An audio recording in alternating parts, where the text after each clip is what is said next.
O céu é meu lar, o céu é minha morada.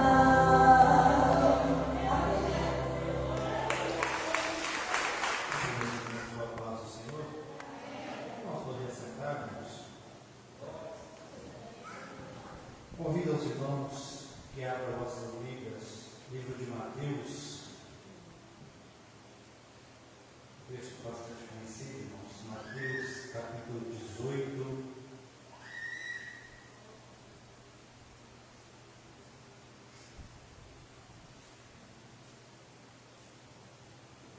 A partir do versículo de número 1. Aleluia. Vamos ler alguns versículos, irmãos. Ler um versículo e comentar um pouco. Se o tempo permitir, nós vamos ler pelo menos até o versículo de número 11. Mas se não for possível, nós vamos até onde Deus assim permitir.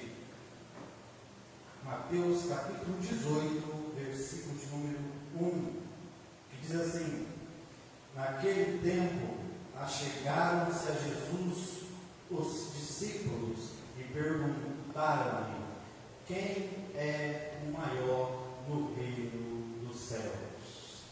Amém? Aleluia. Louvado seja o nome do Senhor.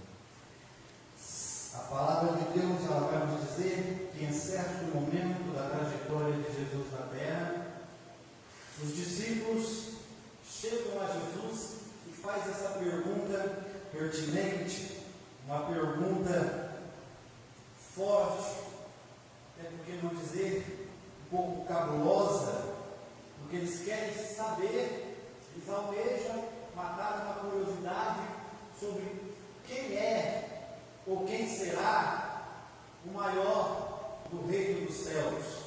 E aqui Jesus então começa a trazer para eles uma explicação de como ser grande no reino dos céus, ou de quem será grande no reino dos céus, como será o reino dos céus, o que é necessário para poder entrar no reino do céu. Jesus ele começa a dar uma explicação nesse capítulo 18 de Mateus, a qual era de suma importância para os seus discípulos e seguidores, e continua sendo de suma importância para que nós, nos dias de hoje,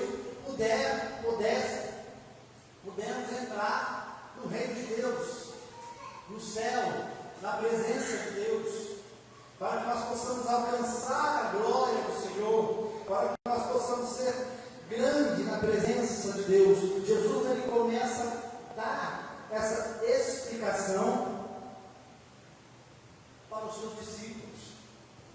E uma verdade que nós vemos nesse texto, neste capítulo de Mateus, capítulo 18, é que para que nós possamos ser grandes no reino dos céus, ou para Jesus demonstrar quem são os grandes, ou quem serão os maiores no reino do céu, Jesus ele começa a pegar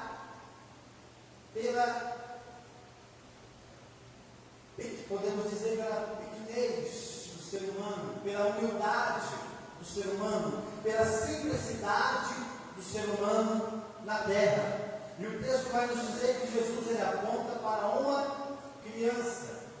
Ele chama uma criança, porque numa criança, Jesus ele vê toda a perfeição, tudo aquilo que é necessário. E dentro da vida desta criança, ele espiritualiza a necessidade que o homem e a mulher têm para poder ser grande no reino dos céus, ou poder chegar ao reino dos céus. Aleluia. E Jesus ele vem com a humildade, a simplicidade. Aleluia. E quando nós falamos de humildade e simplicidade, nós não estamos falando de uma pessoa que ela é humilde por questões financeiras, ou simples por questões financeiras, pela sua maneira de falar, de expor. Não. Nós estamos falando de pessoas humildes e simples de caráter, independente da sua posição social, seja rico, seja pobre, seja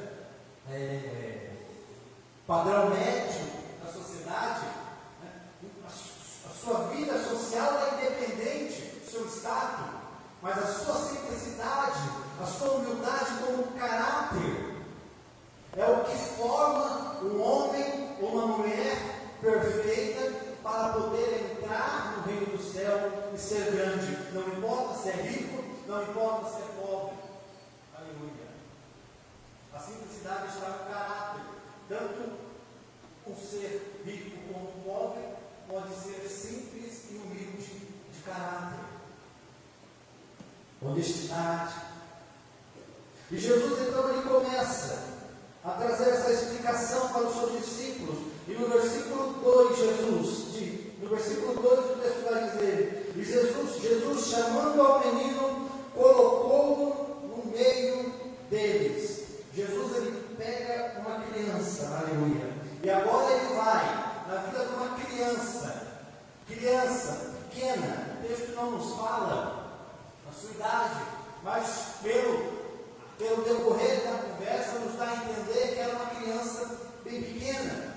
E Jesus começa a colocar essa criança no centro daqueles homens, dos seus discípulos, para colocar as características daquela criança como um exemplo de como o ser humano pode herdar o reino do céu e ser grande no reino do céu.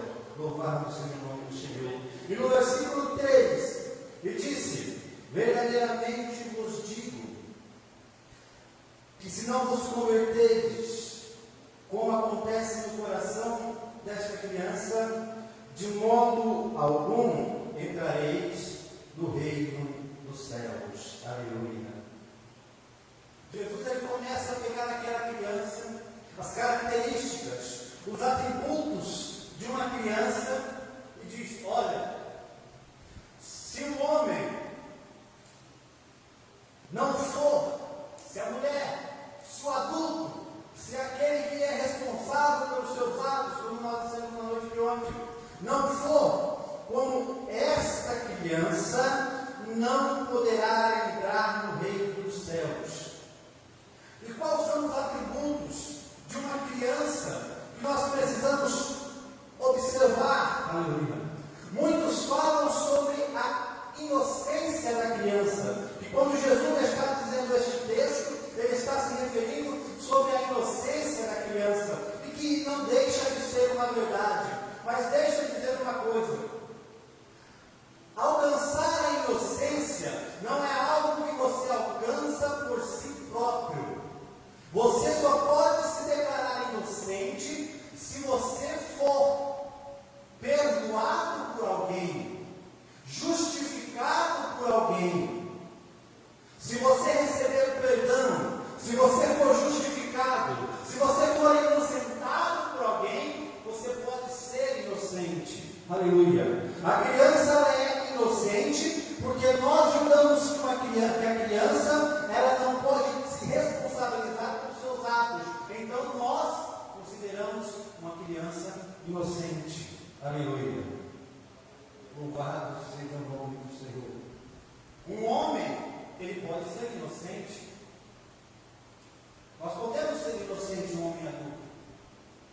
Se Deus perdoar, se a justiça perdoar, se Cristo perdoar, nós podemos ser inocentes. Mas o que Jesus ele está querendo dizer aqui é algo que vai além da inocência. Louvado seja o nome do Senhor. E o que vai além da inocência na vida de uma criança é a dependência. Aleluia. Uma criança, quando ela nasce, ela é dependente de alguém, porque sozinha ela não pode fazer nada e chega a morrer se não tiver os cuidados na dependência de alguém. Se eu e você não aprendermos a ser totalmente dependentes de Deus, nós não chegaremos a lugar algum. O homem e a mulher só pode entrar no reino do céu, só pode passar pelos portais da morte, só pode vencer o inferno, só pode encontrar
ensina, quem guia e quem leva o homem para o reino dos céus é o Espírito Santo de Deus. Aleluia. Então Jesus diz, olha, se não for como esta criança, dependente, aleluia, tem como? E o que mais tem hoje nas igrejas são crentes que não querem ser dependentes, porque Deus fala que não pode e faz. A Bíblia fala que não pode e faz. Deus fala de um jeito e faz de outro. Desobedece. Faz coisas que não deveria fazer. Aleluia. Mas Deus está dizendo, seja dependente. E para ser dependente, Deus, existem alguns atributos, irmãos. Você já viu uma criança? Briga com uma criança. Briga com uma criança hoje, briga com o seu filho hoje. Daqui meia hora, ele já te perdoou. Irmãos, uma vez, eu até quando me lembro, até agora faz mais de 5 anos, já mais. Um dia eu, brincando com o cara, eu prensei a mão dele na porta, como na porta tinha uma toalha, a porta não fechava. E eu achava que ele estava chorando porque eu queria dormir, e ele queria brincar mais. Eu fechei a porta e a porta não fechava, eu achando que era por causa da toalha, eu forçando. E ele chorando, mas eu achando que ele estava chorando porque ele queria brincar mais e eu ia dormir. Quando eu fui ver, eu estava pensando a mão dele na porta. Foi algo terrível, irmão, para mim. Eu fiquei doido com aquilo. Irmão, ele chorou, pulou. Mas daqui alguns minutos que ele parou de chorar, que ele acalmou, eu pedi desculpa para ele, como se nada tivesse acontecido. Aquele que é dependente, assim como uma criança, ele aprende a perdoar. Ele perdoa. Ele esquece. A criança esquece, você briga, você ensina, você castiga, você às vezes dá uma citada ali para poder doutrinar na vara da correção ali. E ele esquece, ele não guarda rancor.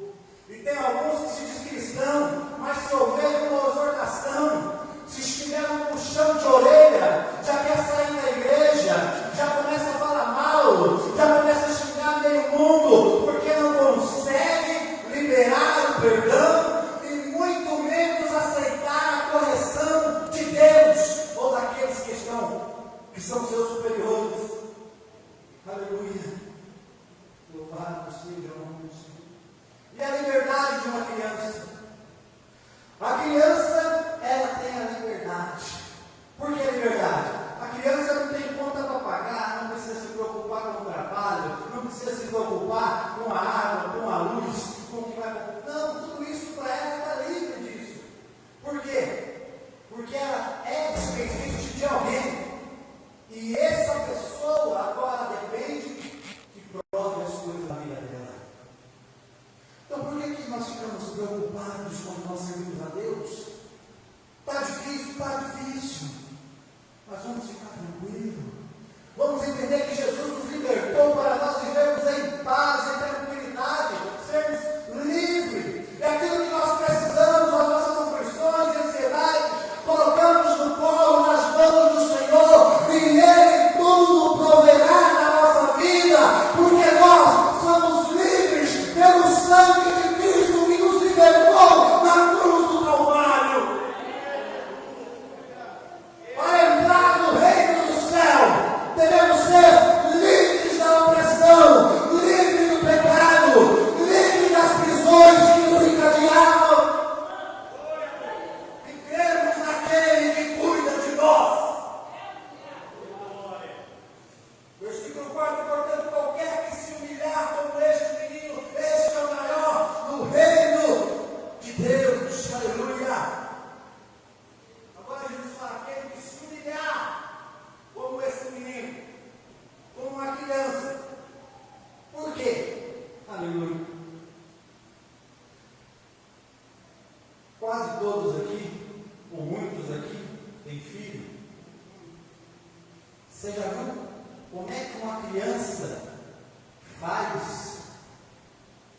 quando ela quer alguma coisa,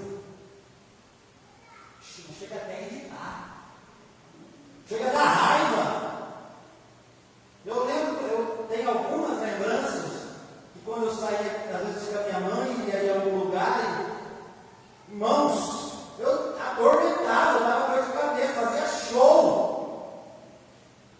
E muitas crianças ainda são assim, cada uma do seu jeito, uma mais calma, outras mais espiritadas. Aleluia.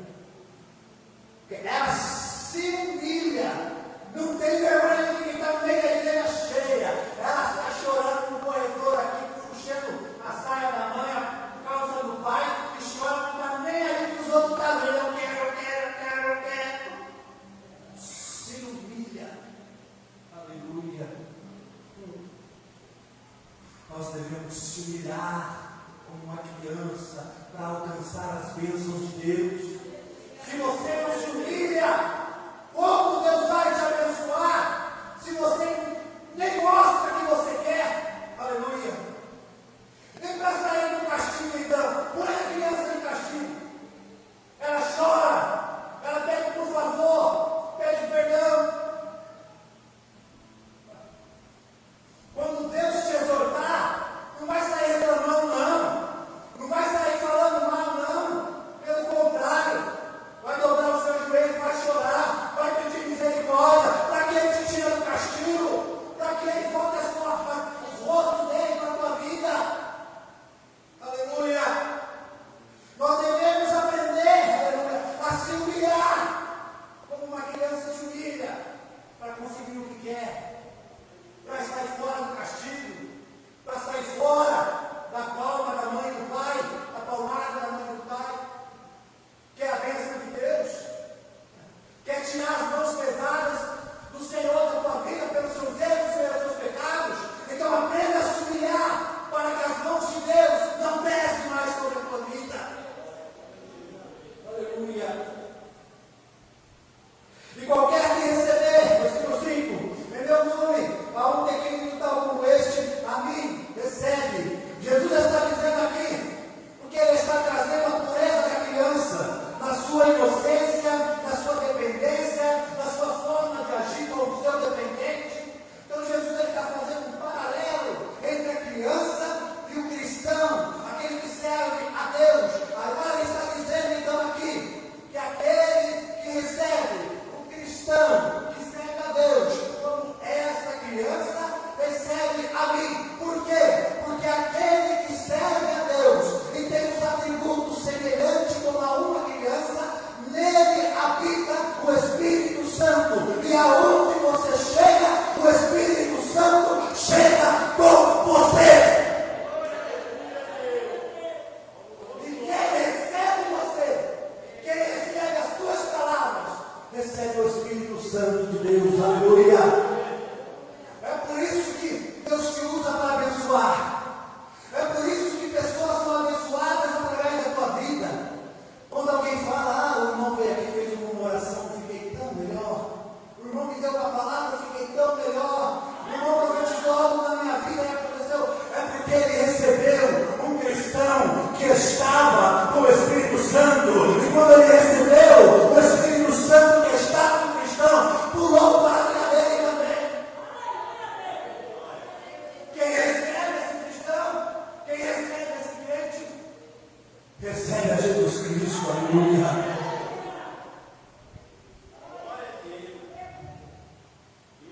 Versículo 6.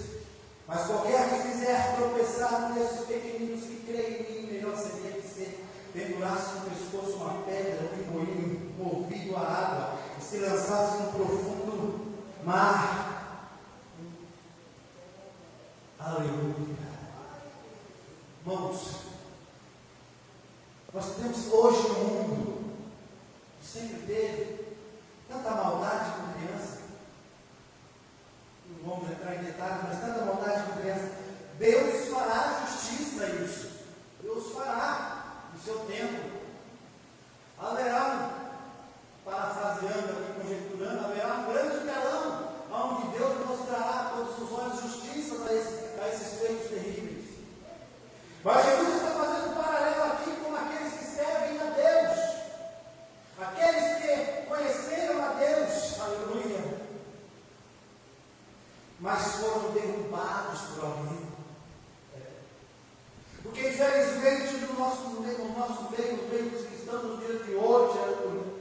Há pessoas que não estão aqui para edificar o próximo, mas para destruir o próximo. E Jesus sabia disso. Jesus sabia que havia pessoas que menosprezavam as crianças, que não queriam as crianças perto. Aleluia. Tanto que Jesus fala, não, deixa as crianças virem, deixa eles virem. Não deixa eles de lado, não. Aleluia. Se alguém quer te deixar de lado, se alguém quer te pôr de lado, aleluia, o texto está dizendo aqui, aleluia, para essa pessoa que maltrata, para essa pessoa, aleluia, que faz juízo de valor, para essa pessoa que quer destruir aquele que está dentro da casa do Senhor adorando, para a pessoa que tem inveja, para a pessoa que deseja o mal, para a pessoa, aleluia, que não quer o bem do próximo, aleluia, era melhor que essa pessoa, aleluia, pendurasse sobre uma corda. Não é eu que estou dizendo, é Jesus. Por quê? Porque haverá um julgamento de Deus para todos aqueles que fizeram vidas e vidas se afastar da presença do Senhor. Ai do mundo por causa dos escândalos, pois é necessário que venham os escândalos. Mas ai daquele homem pelo qual vier o escândalo. Aleluia. Irmãos, Deus está dizendo aqui, o escândalo é necessário. O escândalo é necessário porque através dos escândalos nós conhecemos quem são os falsos. Através do escândalo nós conhecemos quem são os mentirosos. Através do escândalo nós conhecemos quem são os enganadores. Através dos escândalos, uma porta se abre, um feixe de luz se abre e mostra a realidade do ser humano, de cada ser humano, quem é cada ser humano. Então o escândalo é necessário, Jesus diz. É necessário que venha o escândalo, porque o escândalo vai mostrar muita coisa. Aleluia.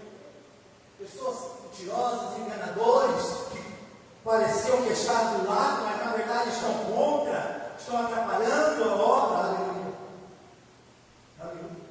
Então é necessário. Mas aí diz, mas ai daquele homem que vier no escândalo. Aleluia. Existe um ai aqui. Ai daquele que traz o escândalo, que difama o escândalo, que espalha. Ai! Jesus, Ele está trazendo algo importante para o conhecimento dos seus discípulos. Toma cuidado quando você for falar algo, quando você for fazer algo, quando você for espalhar algo. Tome cuidado, porque escândalos vão acontecer, aleluia. Mas tome cuidado. Qual é a sua posição no meio desses escândalos? Você está longe disso ou você está no meio disso? Portanto, se a tua mão ou o teu pé te fizer tropeçar, corta-o, lança-o de ti. Melhor é entrar aleijado ou manco na vida do que tendo duas mãos ou dois pés ser lançado ao fogo eterno.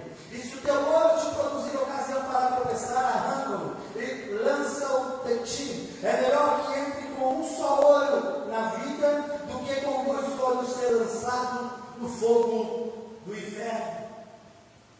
Nós poderíamos fazer um paralelo aqui com Jacó. Aleluia. Jacó entrou manco. O anjo pegou ele, feriu na sua perna, ele entrou, ficou manco. Mas manco ele entrou na terra prometida, na terra da promessa. Aleluia, de seu pai Abraão. Manco ele recebeu a promessa de Deus. Aleluia. Irmãos, nós devemos tirar da nossa vida aquilo que é tropeço. Não é cortar a nossa mão, arrancar o nosso olho, não é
se Deus está falando que tal coisa tem te atrapalhado, tira isso da sua vida. Faz o que Deus está mandando. Aleluia. Já estou terminando, irmãos. Versículo 10. Tende cuidado para que não subestime nenhum desses pequeninos, porque eu vos digo que os seus anjos no céu sempre veem a face do meu Pai que está nos céus. Oh, aleluia. O que Jesus está falando? Olha aqui. Essas crianças têm anjos da guarda, sabia disso? Aleluia. Você crê nisso, irmãos? Que Deus envia os seus anjos para nos guardar? Porque é isso que a Bíblia fala, que os anjos do Senhor acampam ao nosso redor. Aleluia. Louvado seja o nome do Senhor. Se alguém quiser nos destruir, irmãos, aleluia, tem um anjo no nosso meio, tem guarda-costas espiritual para a nossa vida, aleluia, tem defensores, tem aquele que se põe na frente para nos guardar diante da ordem de Deus. Então saiba, aleluia, que se alguém aqui pensa em destruir o seu irmão, esse irmão que está na presença de Deus, ele tem guarda-costa, ele tem proteção. E você não fique com medo da tempestade de quem está se levantando contra a tua vida, porque você tem proteção. Mas eu tenho, irmão, eu não vejo nada. Não interessa, você tem que ir à prova. Eliseu falou para o menino lá. O menino falou, papai vai estar lascado agora. Olha o tanto de inimigo que tem, o tanto de soldado. Eliseu falou, pai, abre o olho desse jovem para que ele possa ver o que está acontecendo aqui. E quando Deus abriu o olho, aleluia, era anjo para todo lado, aleluia. Tem anjo te guardando, irmãos, aleluia. Você tem guarda-costa de Deus. Fica tranquilo, que ninguém vai te derrubar, aleluia. Para terminar, irmãos, só esse versículo já dá outra mensagem. Porque o Filho do Homem veio para salvar o que se havia perdido. Aleluia. Jesus veio para salvar o que estava perdido. Mas quando nós falamos de salvar, nós estamos falando de transformação, de conversão, aleluia. E isso é difícil. Jesus veio fazer uma missão difícil. Porque é para Jesus salvar alguém, quando Jesus chama alguém, aleluia, e essa pessoa se converte, a primeira coisa que essa pessoa tem que passar a ter é sinceridade. E uma criança é sincera. Pergunta uma coisa para uma criança. Quem falou? Falou o quê? Falou isso. Por quê? Por causa disso. Sinceridade. Jesus, quando chama e a pessoa se converte como uma criança, tem que ter sinceridade. Aleluia. Oh, aleluia. A conversão, irmãos, ela acontece mediante as perdas daquilo que atrapalhava você se aproximar de Deus. Então Jesus veio buscar o que havia perdido. Quando Ele te busca, você tem que deixar de lado aquilo que te atrapalhava. É o olho, a mão, o pé. Que o texto estava dizendo. Arranca o olho, arranca a mão, arranca o pé. Na conversão, você tem que arrancar aquilo que te atrapalhava se aproximar de Deus. Prostituição, adultério, fornicação, pecado. Tudo, qualquer coisa que atrapalha o homem se aproximar de Deus. Se há conversão, tem que haver um abandono. Porque o Filho do Homem veio para salvar. Tem que haver, irmão, uma escolha pela vida eterna. Se você é um cristão, mas você não optou pela vida eterna e ainda prefere os prazeres desse mundo, então não tem conversão, porque Jesus veio resgatar alguém que tenha interesse das coisas eternas de Deus e não na desse mundo. Aleluia, louvado seja Deus. Não subestime o seu irmão do lado. Se você se converteu, ajude o menor, ajude o pequeno. Não quer ser melhor do que ninguém, porque você foi chamado, aleluia, para uma conversão, para ser alguém especial, alguém que ajuda, alguém que abençoa, alguém que estenda a mão, aleluia. Porque essas coisas, irmãos, são as características que o crente tem que ter para provar para Deus, para a sociedade, que nós aceitamos o sacrifício de Cristo, o resgate de Cristo. Quem não se enquadra nisso que nós estamos falando hoje aqui, ainda não está dentro do resgate de Cristo. Essa é a verdade. Então que nós possamos meditar, porque isso é importante para que nós possamos entrar no reino do Senhor. E a receita foi dada por